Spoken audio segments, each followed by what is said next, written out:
Hello. Hello guys, hello everyone. Andito na naman po tayo ulit para pasyal po kayo. Kaya hindi pa naman tapos ang bakasyon dito. Wala namang gagawin. Kaya isipan ko na pumasyal na naman dito ulit. At ipakita sa inyo ito. Ito pala yung pinakamalaking Buddha dito sa Japan. Sa buong mundo pala, ito ang pinakamalaki na Buddha, statwa ng Buddha.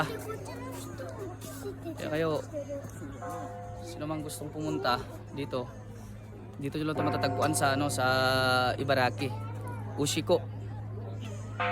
Ayan o.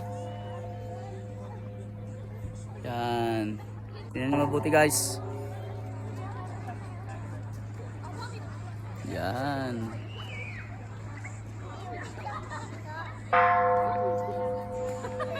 Sobrang laki yan guys.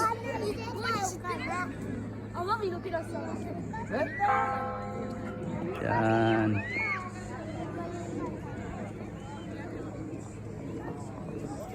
Kaya kayo pasyal na dito guys. Pasyal nyo ng mga mahal nyo sa buhay. Kung mag-tourist man kayo dito sa Japan, huwag nyo itong kalimutan.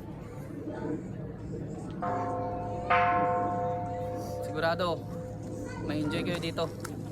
Maraming salamat ulit.